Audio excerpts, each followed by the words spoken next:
Hello, everyone. Welcome to the weekly recap for the Defiant. Lots of news this week. We're going to be delving into all the market action, NFT action. Got loads of really interesting stories on that front. As always, I am joined by the irrepressible YYC trader, our news director, Alex Gilbert in New York, and Owen Furnow on the left coast, San Francisco. Before we jump in, I just wanted to give a shout out to the Defiant terminal building team. They have crossed the Rubicon and have released the Defiant terminal. We are so excited about this. This is an ocean of DeFi data that is now available to Defiant subscribers.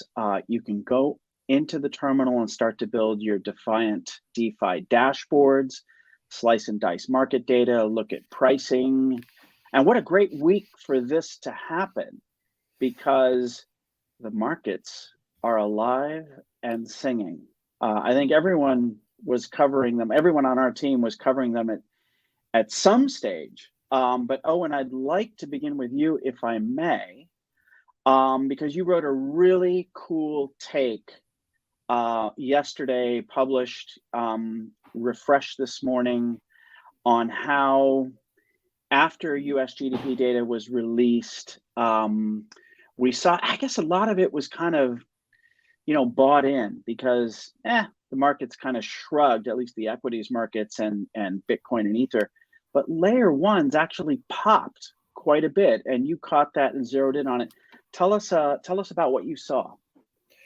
Sure. So, we saw for context, the layer one trade last year, or in kind of 2021, was the major trade where you saw Luna, Avalanche, and Solana all kick off. I think they all gained, I think they all well over doubled. I think Solana put a zero behind it. So again, it's a familiar trade. Just this week we saw Polygon's Matic pop off. It's up 7% in the last 24 hours, 23% in the last week. Phantom, which has been a pretty quiet ecosystem, but I think they picked up Andre Cronge's renewed interest in November, according to Alex's story. So maybe they're back. I think Alex also wrote a story where they said they have 30 years of runway based on trading activity.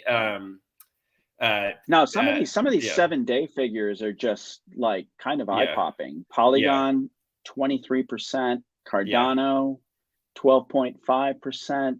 Yeah. Even Solana, which was the whipping boy. Yeah. Last fall after FTX, up 13.4 on the 7-day. Yeah. Yeah. And the big thing that I saw kicking around crypto Twitter, would have loved to chat with people more what they think is going on, is Aptos is up 129%, and that's right, you focused on that. Yeah, touched on it. And Aptos kind of, it felt like when they first launched, people almost their eyes, because it was just the depths of the bear, and they were like, Jesus, do we need yet another layer one with new promises of an ecosystem? But that trade doesn't want to get tired. I mean, you still see these, and we saw Canto, which I know Alex covered last week as well, and you still see these layer ones coming out. So interesting to see Aptos have a stunning week, which I think caught a lot of people off guard. So. I mean, YYC, jump in here. Give us some of your perspective. What's going on? How do you see this rally kind of playing out, if it's possible to prognosticate? I mean, Aptos is just it's been a crazy run. This token was trading for $3 in December, and it's now at what, $18-19? Yeah. So I think a lot of people were short going into the end of the year. Number one, that's that, and the unwinding of that, I think, played a role in the rally we saw in January. And in terms of general markets, when we were peaking last weekend on Monday, on the Alpha call, actually, I noted that things were getting kind of overheated, and a pullback would probably be in order, right? And that's what we saw this week. So a little bit of consolidation after the huge run of the last 3 weeks. Right? And we're seeing pockets of outperformance, like in this case, layer ones. I mean, Canto's all over Twitter, right? Like everyone's tweeting about it. No one was talking about it 2 weeks ago, but suddenly, like even the NFTs, I believe they have a collection called Long Necks. Those things are up 3 or 4x. And of course, the token's been on an absolute tear. So, right. Yeah. The other really interesting market pop that we saw this week was that old DeFi stalwart Aave. And Stanley and his team have been hard at work building out their ecosystem, and there's a lot of buzz around the stablecoin Go that's in the works. And Alex, you had a chance to catch up with Stanley earlier in the week and talk to him about the significance of Aave v3 launching on Ethereum and what this means for the stablecoin. Tell us about your interview with Stanley and what you reported. Yeah, so V3 has existed on other blockchains for almost a year now, but obviously Ethereum is Aave's largest market. It's about $5.5 billion, really dwarfs all the other blockchains combined. So part of the reason that it took a while to launch on Ethereum was that they wanted V3 to get battle tested. Stani said they wanted to kind of put it through its paces on other blockchains where the economy was a little bit smaller, and if something went wrong, it wouldn't be as big of a deal. And the proposal to deploy V3 passed with like it's 100% basically. There's nobody in opposition. It's supposed to make borrowing more efficient. So the amount that you can get when you deposit collateral on Aave is supposed to be higher now, especially for like assets, say Ethereum or Ether and staked Ether, or 2 pairs of stable coins. And one thing that he said that this could unlock is putting foreign exchange trading on chain, and that's a huge market. Whether that comes to pass is time will tell, but that's really exciting. It also paves the way for the launch of Aave's forthcoming stablecoin. Stani declined to say when exactly it would come out. He would only say within weeks. Hey, weeks is soon. Newsy. Yeah, weeks is weeks.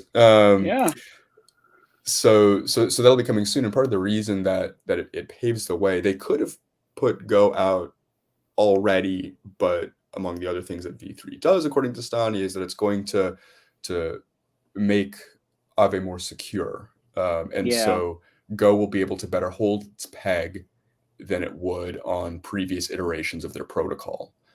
So I mean, it deploys today. It's a big day for Aave. Okay. And they expect basically all of the liquidity on Ethereum to move from V2 to V3. And for anybody watching, remember, this isn't an upgrade to an existing software. It's an entirely new thing that they're putting out, and people will have to move over. Okay. Gotcha. Okay. Good to remember that. If anybody wanted a fresh lesson in the laws of supply and demand, you needed only look at dYdX this week. I mean, YYC, this was a wild one, right? I mean, you had dYdX is a perpetuals exchange. Oh, what happened? My link didn't work. Interesting. Anyways, it's a perpetuals exchange, and they limited the number of, I guess they were going to release a number of tokens, and then they postponed the release. Our colleague Sam Haig covered this, and it ended up, of course, because supply was suddenly constrained. We saw a rally of 18% or more. Can you just walk us through YYC, just the significance of dYdX's decision to postpone this unlock? Oh yeah, sure. So this is a story that's been going around since December. dYdX was on top of many investors' lists of highly inflationary tokens, because they were set to almost double the circulating supply all in one go in basically 6 days from now. So that obviously scared investors, because that's a lot of supply coming on the market, especially in these bearish times. So you saw dYdX kind of trend lower during December. It hit, I believe, a low of like 130, 140 maybe. And like I said, it was mentioned on quite a few Twitter threads as, highly inflationary and, not something you want to be looking at as a long-term buy given the new supply coming in, etc. So the team obviously took note of that, and the discussion was going on in the Discord for a while, I believe. And obviously investors were asking for it, token holders. And so that's what they've done. So they've postponed the unlock for investors and team members, consultants and stuff to December. So they've kicked the can down the road. So hopefully market conditions are better, or at least the protocol's in a better shape, maybe generating more fees or whatnot, and we'll see what happens. I mean, dYdX is still down a lot from the time it was airdropped. Yeah, I remember selling my dYdX at like $15 or $18 when it was airdropped. So it's down at $2 now, which is still like, it's not to say that it's doing really well in that sense. But yes, this year it has rallied after this announcement for sure. Yeah, interesting. I'm just zooming out on the chart YYC, and this week's move looks like a blip on the radar. I mean, this is literally like, the meme that we have with the guy making the face with the 1%, right? Yeah. So this is precisely that. Yeah. High of 26 in September, September 2021. So brutal. Yeah, it was. Yeah. I mean, that was by far one of the biggest airdrops in terms of dollar value. I remember, I think you wrote a story about it. It was like more than $1 billion of value was airdropped. Yeah. And people were like, the minimum airdrop, I believe, was like 5 figures. So $12,000, $14,000.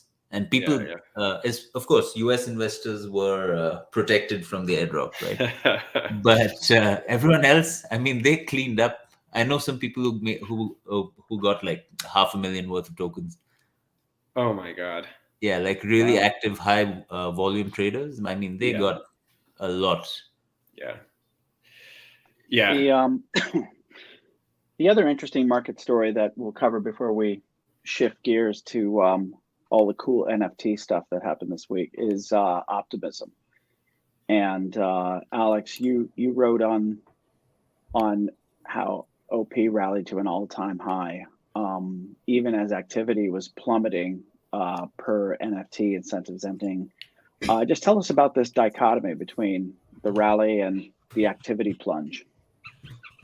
Yeah, so and this is something that like the protocols across the crypto sphere do all the time, but Optimism put out a program that was meant to incentivize usage and liquidity, right? So they call their program quests, and basically users who take like tutorials on different apps within the Optimism ecosystem would earn like commemorative NFTs for their effort. That program began in September and ended January 17th, if I remember correctly. And during the program, activity and Optimism went up and up and up. And the earlier this month was just, I mean, stratospheric compared to where it had been pre-Quest. As soon as the program ended, though, transaction activity started to plunge. I mean, it's almost like a straight line down. Something that folks at Optimism have noted is that activity is still above where it was pre-Quests, but the fact of the matter is that it's still well below where it was during the program, and it's also been overtaken again by Arbitrum, which is its main competitor in the optimistic rollup space. So, I mean, it all goes to the challenge of not just attracting liquidity, but keeping it there. people just follow the incentives in crypto, it seems, and once those dry up, they move on to the next place that's potentially giving out free money. And now to be clear, that like there isn't necessarily much value in the NFTs that folks would earn for completing these quests, but people are kind of, I don't want to say trying to game the system, but they're hoping that the next time Optimism launches a tranche of its native token, OP, that completing a quest is going to qualify them for the airdrop, for the free distribution. Sure. And so they're kind of doing it like hunting the airdrop, the details of which have not been announced yet. Nobody knows when it's happening. Nobody knows what you have to do to qualify. But the funny thing is that as the number of transactions on Optimism was dropping, the token itself, OP, was doing fantastic. I mean, it hit an all-time high, which is unusual even amid the rally that we've seen this year. You know, most tokens are still well below their bull market highs. So indeed. Just and as I'm just looking at L2 beat, and it does look like while transaction activity went down, it looks like Optimism is still picking up, like, I think they still picked up like 50,000 worth of ETH moving to their platform in the past, I would say like almost 2 weeks. So, and that's a lot more than I think Arbitrum has picked up. So, oh, interesting. Yeah. So, I mean, maybe they got it right. Like maybe capital is just in the sense that capital is sticking on the network while transactions went down. I mean, you'd have to look into it more, but just an additional piece of color. Yeah. We'll see. And it could be that the low value transactions, or the low value activity of kind of just going through tutorials and claiming NFTs is falling off a cliff, but people who actually, move markets and bring proper liquidity to the platform have stuck around, in which case that's good news for Optimism. Totally. Yeah. Delay of education too. Like maybe people learn something and then they're like settling down and they're like, all right, what can I do here outside of incentivized behavior? So, I mean, this chart right here really tells the story, doesn't it? Yeah. Is that OP against ETH? Yeah, that's ETH against really OP indexed back to, it looks like December last year. I mean, there is a tail in there. Again, this is Defiant terminal in action right here. You can kind of, if you go ahead and subscribe and garner access to the terminal, there's just a lot you can do to play with the DeFi data and create your own dashboard and chart stuff. It's super useful. All right, let's shift to the wild and wacky world of NFTs, because both you guys wrote some blockbuster stories this week. Owen, we'll start with you on this one. That I just love this piece a lot because, again, it's like something that it's been noticed here and there, but the wider market may not have caught up with this yet. But I mean, in the space of, 3 months, Owen, this NFT collection, which is quite novel, comes out of nowhere and fetches, a market cap worth 52,916 ETH. And this was at the time that we wrote it, which was yesterday. Yeah. And you dug into this quite a bit to kind of understand what makes it tick and learn a bit about how its founder, the influencer Punk 6529, his ideas for it. Just kind of walk us through the memes and what it means for the NFT market. Sure. I mean, hat tip to YYC Trader. He was the one who put this on our collective radar. Indeed. So, he may need to chime in with some spicy details, but I mean, at a high level, this is a collection of tokens which are called memes, capital M, and they are categorized as being a part of various memes throughout crypto. So things like not your keys, not your coins, GM, all of these things. There's a subset of NFTs which are representative of that meme. And the idea is, I mean, the whole thing that this rests on, which, you know, Punk 6529, who is kind of one of, I called him the brain, or, you know, memes is his brainchild. The whole idea is that memes are ownable, and that that NFTs are the vehicle which we can own memes. And he has very interesting takes about, you know, a football team being a meme, and Nike being a meme, and the United States being a meme in a certain sense, or a myth.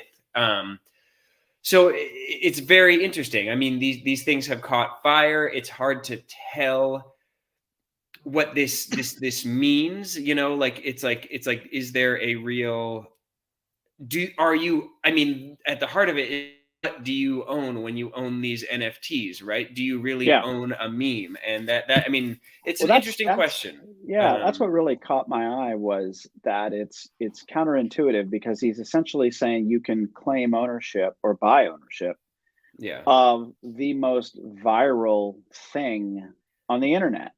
Yeah. And so it's a paradox. I mean, there's lots of paradoxes in crypto, but I like this one a lot, because while on the one hand, as you point out in this very well reported piece, you point out, you know, this could just be yet another high concept idea driving speculation, and who knows how long this bubble will last in this particular collection.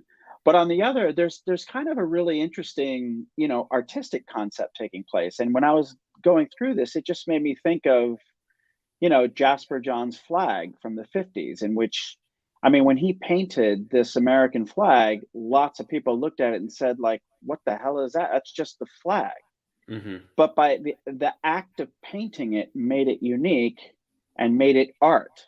So in a way, I mean, maybe I'm overthinking this, but in a way, what Punk 6529 is doing is saying, like, look, by making a meme ownable, you're changing its nature. I mean, you're monetizing it, for better or worse, but you're also kind of changing its nature.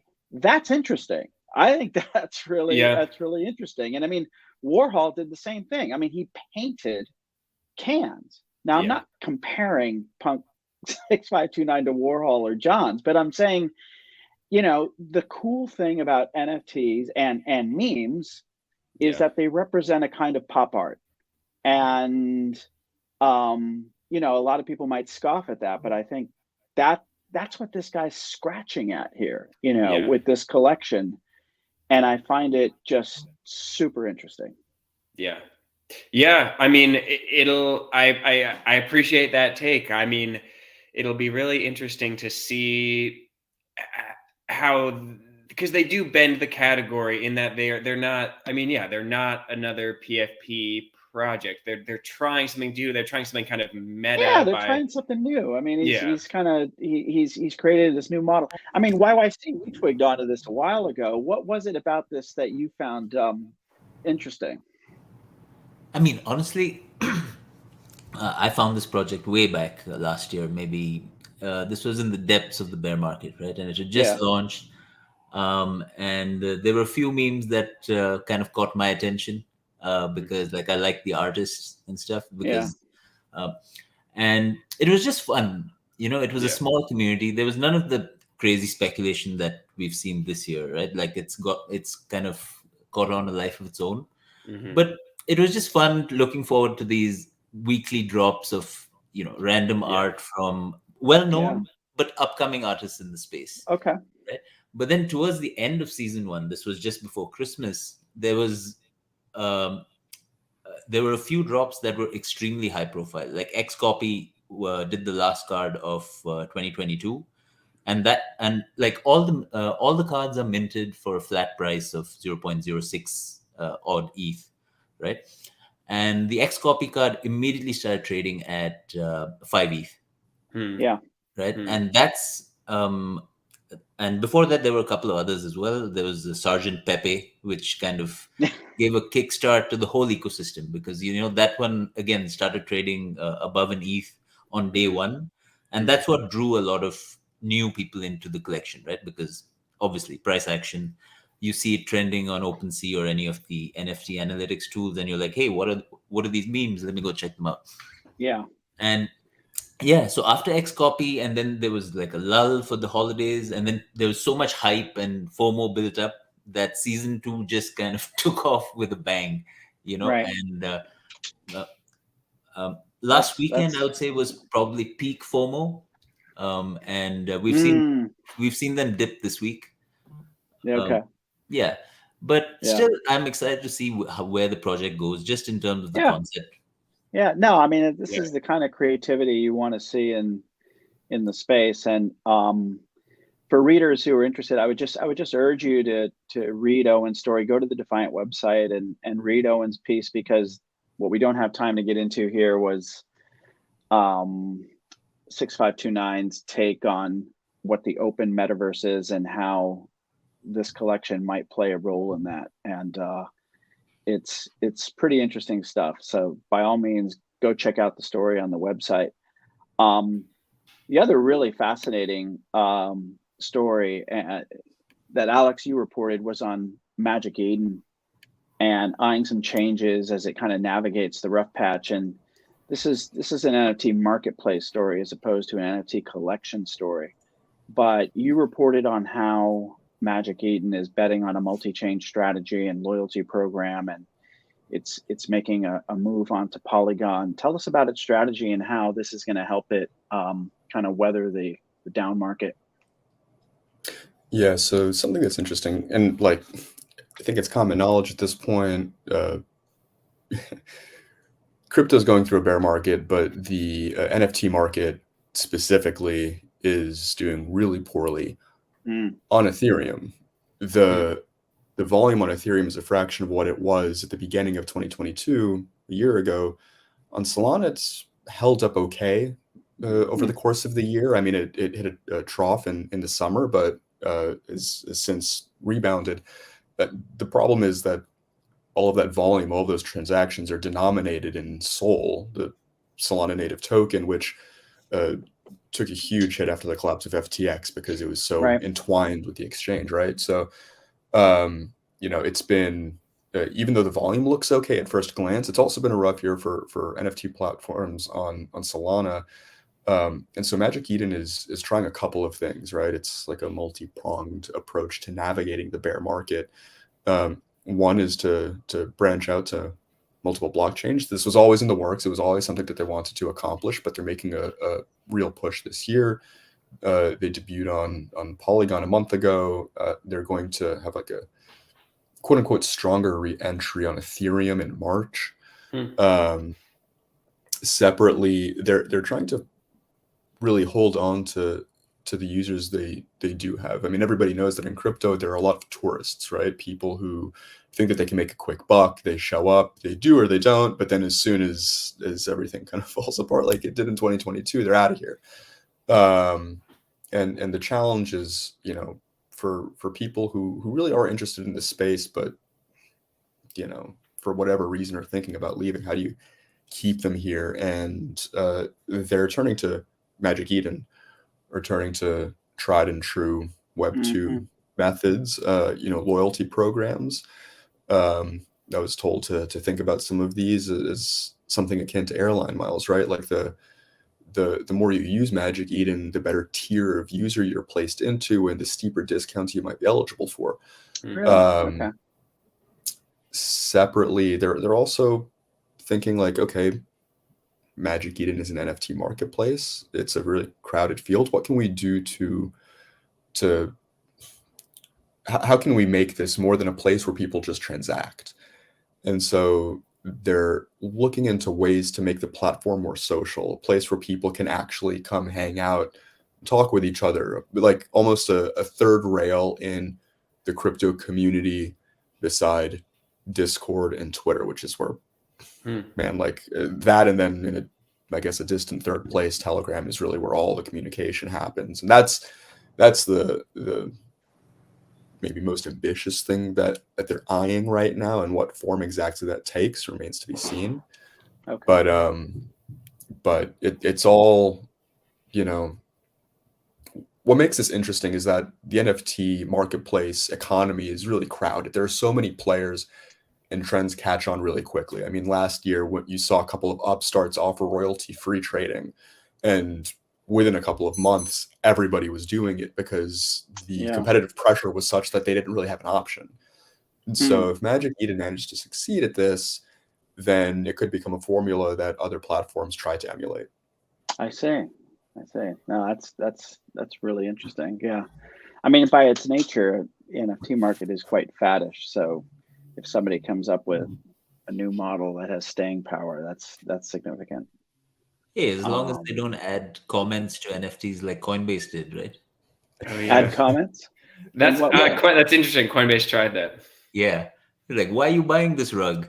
Right? Like, those are the kind of comments that people are leaving after people. So not exactly the response you want to get, right?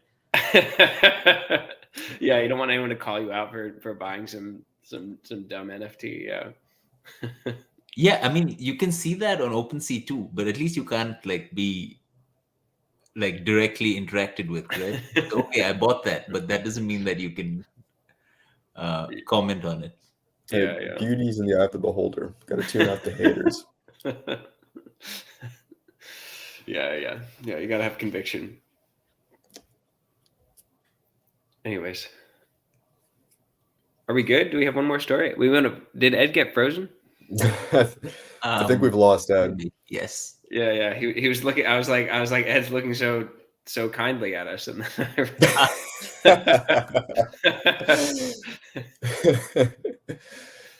all right. Should we do one more? Pudgy Penguins and Doodles, or should we wrap it? Yeah, we could just run through that really quickly. So a couple of popular NFT collections have chosen to build their next iterations on layer 2 or rather alternate layer 1s, purely because, Ethereum gas fees, though they've come down a lot, they're still a lot higher than other chains and may not be affordable for people who are just joining the ecosystem as such. So Penguins have partnered with Layer 0, which is this omnichain liquidity protocol. At least it started as that, but I think they're doing more now. And last year, there was this collection called Ghostly Ghosts, if you guys remember. That was the first, or at least touted as the first cross-chain NFT, because you could mint them on any chain and then bridge them to any other using the contract, which was pretty cool at the time. Yeah, so I think Penguins are using similar functionality. So you'll be able to use Layer 0 to move your NFT to the chain of your choice. And then you'll get this Soulbound token that represents that you bridged your Penguin. Right? Soulbound tokens, for those who aren't familiar with them, are basically these new class of tokens which can't be transferred once they're in a wallet. So they serve as kind of, I guess, on-chain POAPs, even though POAPs are on-chain, but like more permanent, I guess. Yeah. So that was one of the developments. In other news, we had Doodles, who said that Doodles 2 is going to be launched on the Flow blockchain. Flow is another layer 1 that's kind of optimized for NFTs, and it's basically which was the big collections that launched there. Top Shots, NBA Top Shots was their biggest hit, I'd say. But they've also have partnerships with other, major Web2 brands like Mattel and even the NFL, I believe. So, yeah, they're still alive and kicking. And the fact that Doodles has chosen to build there, I think shows a kind of a vote of confidence in the platform too. Yeah, because Doodles is professional. I think they've hired like I'm not sure if there's someone from, like they've hired a significant CMO. So yeah. Didn't they hire someone from Time? Might have been Time. Pharrell is their CMO, right? Oh, Pharrell is their CMO. Yeah. Okay, that's significant. So I mean, they raised a lot of money. So they're not short of funds in the treasury to like spend and make a big impact. I think one of the reasons they chose Flow is because Doodles 2 is going to be this customizable experience. So potentially you'd be able to go on the site when you're minting your Doodle 2 and pick the outfit and like make changes and stuff, which if you were to do that on Ethereum and have to like make changes down the road, like each transaction would cost you gas, like a decent chunk of change, right? Yeah. But by using Flow, I guess they're hoping to minimize that. And I mean, they're probably being optimistic, but they think millions of Doodles 2 will be created. So let's see how that plays out. Yeah. A lot of shuffles to new blockchains, it feels like. It feels like that kind of died down. I feel like recently we've seen a lot of plays of people kind of deploying on Layer 2s and shuffling around to try to find their best mix. Interesting to see if that keeps going. Yeah, I mean, I think NFTs will still on Ethereum, like high value NFTs would still stay on Ethereum, at least for the time being, just in terms of how the market has developed, and like the provenance is valued more because it's like secured by Ethereum or whatever, right? Sure. But yeah, in times to come, I'm sure there'll be changes, and as activity moves to Layer 2 side chains and shards eventually on Ethereum, right? Sure. Yeah. Ed, we got you back. Yeah, sorry about that. I had a Wi-Fi issue apparently. Good. Well, I think that should wrap it up for this week, huh? Thank you, YYC, Alex, Owen, for all your hard work this week covering markets and NFTs. And thanks to Sam Haig, our mysterious colleague who never materializes but keeps writing story after story. Yeah, until next week, this is the Defiant Weekly Recap. And again, check out the terminal if you're interested. Released today after a lot of hard work. So we're really excited about it. Bye. All right, y'all.